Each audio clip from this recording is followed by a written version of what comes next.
when you look at 2015, 9 billion invested, and then we had 2016, which was about 4 billion. So like Tarush mentioned, was that a return to sanity, or was it just correction that happened? So there are these questions that we all have in mind, right? Why do VCs take certain decisions? On what basis do they go and invest in a company, especially when it's an early stage venture? So those were some of the answers that we will be getting today. But I wanted to start off on a positive note. When you look at the Indian startup ecosystem, what is it that excites you about the ecosystem? I think, Bala, we can start with you. That's a pretty broad question. So I think I'll talk maybe from my perspective and maybe broaden it out to Kalari, which is the firm. So, from our standpoint, I'm not going to say we are into B2B versus B2C, because that seems to be the flavor of the way the pendulum swings, which we can talk about in a bit. But I think we are spending a lot of time looking at supply chains, whether it is for construction or for grocery, etc. Obviously, personally, I'm fairly involved in the financial services space. We're also pretty big believers in digital content, maybe ahead of a lot of other folks. Doesn't mean we are right or wrong, but especially vernacular. I would say these 4 areas is something that I'm focused on, as well as from a Kalari standpoint. I think logistics is fairly big, as is health and wellness. So I'll keep it short there. So no specific areas as such. We tend to be believers in the entrepreneur is the expert. He or she has spent the 10,000 hours. Why stand in front of him? As long as it is in the technology area, that's fine. I think what is exciting is that people are solving deeper problems.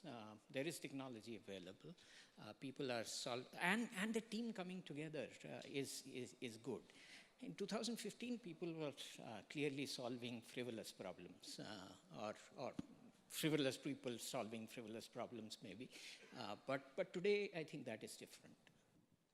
My view, so the smartphones, kind of cliched as it may be, changes everything. It just gives access. It gives the ability to deliver an entirely set of different solutions to a consumer or a customer, which you couldn't do at a price point with a desktop, right? And so for 10, 12 years, we were waiting for the so-called internet revolution to happen in India. It just wouldn't happen unless you changed the dynamics of how people access it. And that's on a massive upswing. And so people underestimate what even, people might have suggested, why do you need a mobile phone in the hands of 800 million people 6 years ago, 7 years ago? But it changed the lives of many people. Similarly, I think data allows for an entirely different range of experiences in terms of communication, media, that's what's exciting to me about India. The fact that you're putting the internet in front of 300, 400, 500 million people who have never sort of not really experienced it before. I can talk about what Samsung is doing with startups. So we are looking at building products together with startups for the next, let's say the 400 million people who will come on board and start using smartphones in the next 2.5 to 3 years. So some of the exciting things that we are looking at is localization, which is could be vernacular, could be local services, could be new way of using a smartphone, depending upon how you consume, let's say, media because of the internet. So the exciting thing is that a lot of the Western world is now saturated, and there are now not bigger problems to solve as compared to India, where we still see a lot of growth happening in the smartphone side. And there are new problems that are coming up, and our startups are trying to solve that. So that's what is exciting, and we're looking forward to. I'm hearing a lot of opportunities, right? That's what you're seeing in the Indian market. And yet, we see that there's a lot of dry powder available with VCs. At last count, I think over 7 billion. And yet, we don't see that kind of deployment happening. And I'm talking only about early stage VCs here. Why is that? What's holding you back? I think, Parag, if you could. So I think after you have overeaten at dinner, you take a break the next day. Most people do. So I think that has to happen. Second, everybody has 24 hours in a day. I mean, if you're nursing your portfolio companies back to health, then you're spending some time there. But the overhang is there, that money is there, so it has to be invested. So it will, if not today, tomorrow it will. So I think it's a matter of time. Karthik, you'd like to? There's a little bit of a skew in all the numbers that get presented, unfortunately, right? So because the large, seemingly breakout winning categories, which are inevitable even if they're losing money in the short term, seem to catch the eye of a lot of the bigger pools of capital. So if there's 7 billion, 9 billion, 4 billion, all these numbers, honestly, in this group are very large numbers. We don't deploy that kind of capital cumulatively. So that 1 or 2 billion which goes into one company or 2 or 5 skews this number dramatically. So that same approach, if 7 is waiting, it's waiting to play what is the massive consumer opportunity in education or healthcare. It's waiting, it's waiting, it's waiting. So ironically, I feel India sometimes is an overcapitalized venture economy. For the opportunity has to eventually seem profitable for anything to get commerce, enterprise to get funded, right? And so that's never been easy within the Indian shores. It's not like entrepreneurs pre-VC, independence to 2005 were any less of an entrepreneur as a venture-funded entrepreneurs. So why did they take 10, 20, 30 years? It takes that long to build a steady state, stable business. So I would actually argue that, I mean, I'm being an early stage guy cutting $1 million checks, I actually want the million to go a very long way. I'm not in a rush to see companies burn through money, ever. And I think you can build profitably with much lesser in India, and we like that culture amongst our startups. So ironically, I'm happy that people are not spending that much money to build the same value. I think it can be built cheaply. Bala, I wanted to ask you, we talk about this multi-billion-dollar opportunity that India is. But then in the last few years, especially when you look at sectors like e-commerce, there is this realization that we might have overstated that market. So is that a fair reading? Are VCs resetting expectations? I don't know if VCs are resetting expectations, but I think there is a certain danger in, I think, missing what I would call the second wave. So if you look at any technology cycle or expansion, you invariably, the curve looks like this, which is whether it was back in 97, 2000 or 2008, 2010. And I think e-commerce is also going through a fundamental set of questions being asked in terms of how do we get to the next 400 million, how do we deliver more efficiently, how do we reduce our CAC. And I think part of the reason why, at least there is a perception tying this back to the previous question about are VCs taking more time, I actually think the ecosystem itself is rethinking what is the more efficient way of doing something like e-commerce, whether it is horizontal, whether it is vertical, and how do we find better, more efficient business models, maybe through supply chains, through better use of mobile technology, so on and so forth.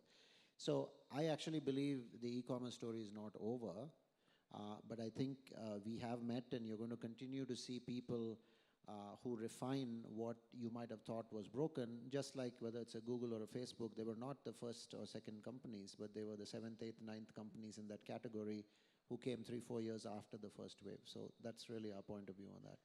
Himanshu, I wanted to ask you, and this is a question that I want to put to the others as well. We keep talking about how Indian VCs do not invest in pure technology or deep technology.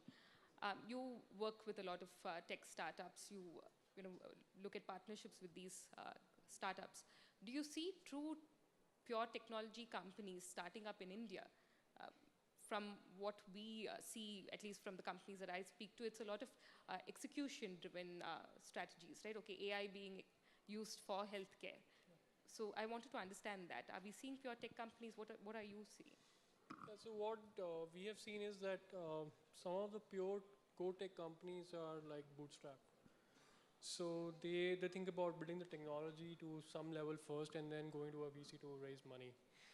A lot of these are like 2 years old and they have not raised any money, but they want to build the product first and then go to a VC. So that maturity we have seen in the last like 4.5 years. Because when you started looking at startups in India, there were a lot of companies, they didn't have a product, they just have an idea, but they want to raise money. They wanted to do some deep tech, but they wanted to do just for the fun of it. But now we are seeing the change is happening. There are a lot of companies who are trying to solve a local problem with some deep technology. For example, AI, for example, languages, for example, local services, which you don't find in other developed markets.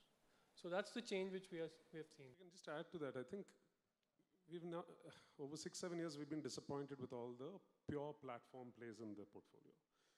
So the number of people, number of enterprises, the number of platforms that can then further adopt that technology is, whatever said and done, limited in India.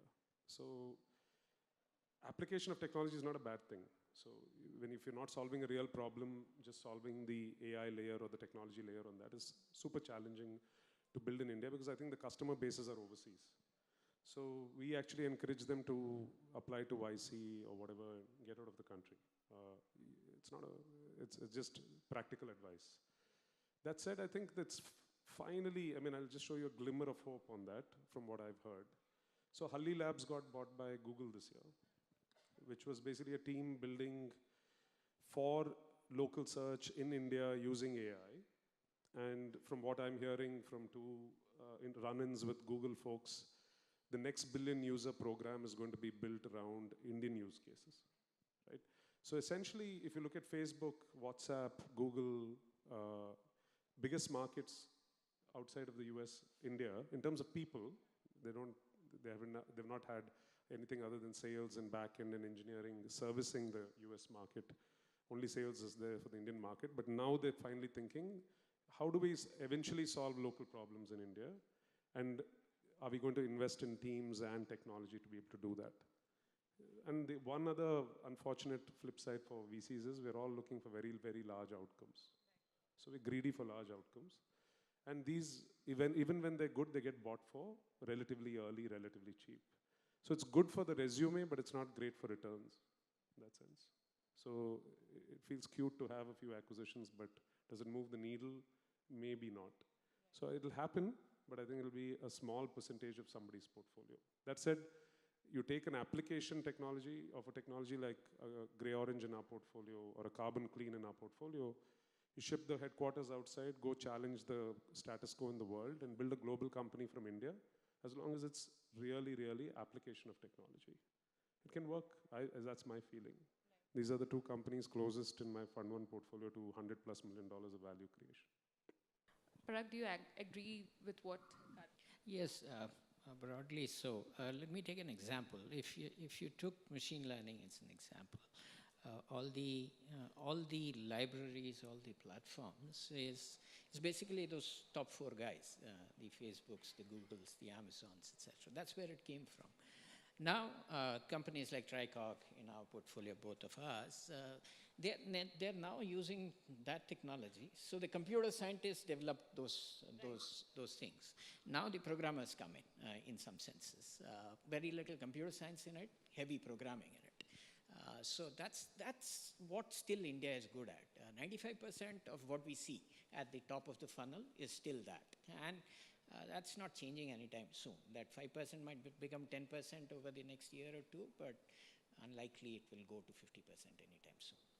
Bala, I wanted to put a slightly related question to you. When you look at a company to invest in, when you're looking at, so how much of an importance does the sector that company operates in, how important is that sector? Because we keep hearing about, VCs saying that we invest in an entrepreneur, we invest in the team, but then 2015 happened and a lot of food tech companies got invested back to back. So I wanted to understand how much of the investment thesis is driven by FOMO, fear of missing out. When you say food tech, are you saying the entrepreneurs were on a blanket basis not good, or are you saying the sector was not good? Quite a few shut down, right? So I'm just... Yeah, look, so the hindsight analysis is very different than when you're sitting across the table from somebody, right? So, but the essence of your question, I think it really varies significantly by partner, by VC firm, and potentially even across a lot of VC firms by stage, right? And it comes down to really how your brain is wired. So some people like to think in terms of, hey, here is a concept of, like he said, hey, is the next 400 million people in India, what do they want? What didn't work in 2015? I have a certain perspective, and I'm going to listen to very smart entrepreneurs who may have something similar and understand if there are the really bright ones, which is, we have an affinity to this, who are able to explain a future state that begins to make a lot of sense, but is very challenging to get to, which is why they need capital and they need support and so on and so forth. And that's the essence of a venture business, right? And there are large outcomes, like Karthik said. On the flip side, so going back to food tech probably, and look, I did not invest in, that's not in the space I invested in, but in 2015, if you go back to 2015, it had the glamour of the Manchuries in the US, it had the glamour of a bunch of other Chinese companies. Very smart IIT, IIM kind of entrepreneurs in India. You think about 1 billion hungry Indians. There are a few other issues maybe we should have thought about, which we didn't. And it happens. And I think it happened then, it's going to happen again and again and again. But the venture business is a risk business. I think 7 out of 10 are going to fail. And you take those chances. So I think there is certainly a lot more thought going into models that are more likely to succeed in India, like Parag was talking about earlier about when offline about the cost of customer acquisition thinking has changed, etc. But I think you can never divine everything. Even today, you think you've got the answers, but you're going to get blindsided, and the really smart entrepreneurs are going to stand out. So I don't view food tech as a dramatic outlier. I think it's more of the same. Yeah. Right. And you're mentioning about the cost of customer acquisition. So, Parag, I wanted to ask you that.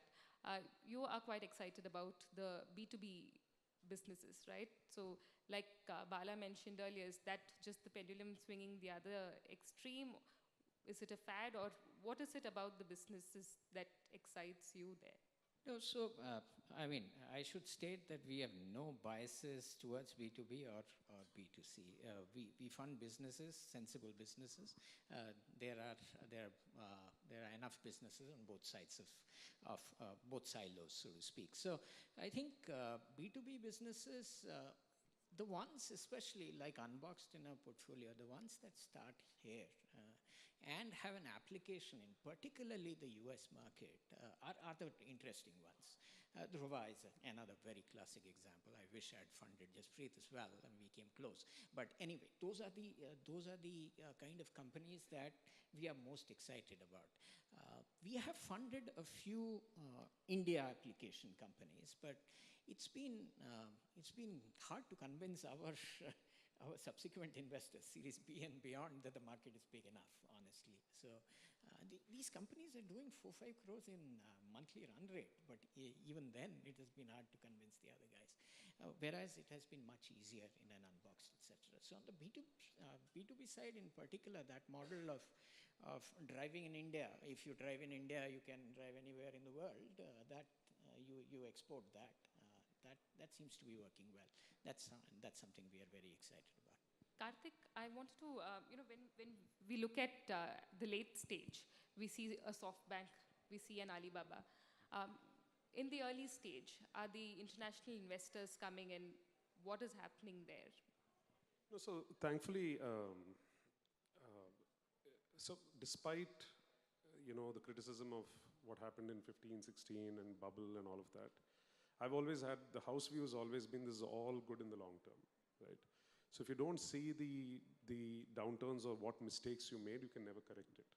And if you're even better, if international investors are allowing you to make that mistake as a country, right? So we should have no complaints. It's not like a lot of Indian investors are losing money on this. So what happened with that wave is, I think, pockets of interest, whether that was very entrepreneurial funds from China, Japan, a couple of Russian ones, Middle East, who don't necessarily have the gumption to yet come to India and set up base, but who are looking for a lead or are looking for a cue from somebody on this panel to say, we know you have a good reputation, you've lined up some good opportunities, can you show us your best companies? We'll pick and choose from them. So this cherry picking has begun. And some of it has come through the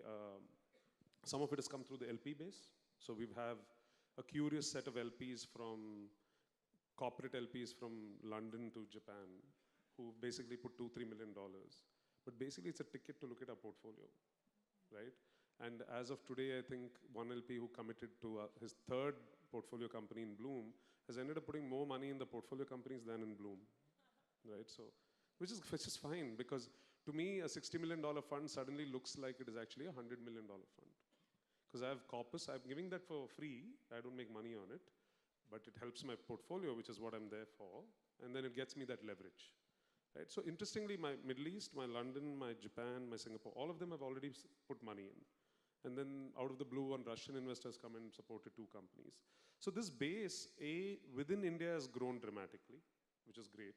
So every guy looks at Karthik, Sanjay and says, if these guys could do it, then I can do it, which is fantastic.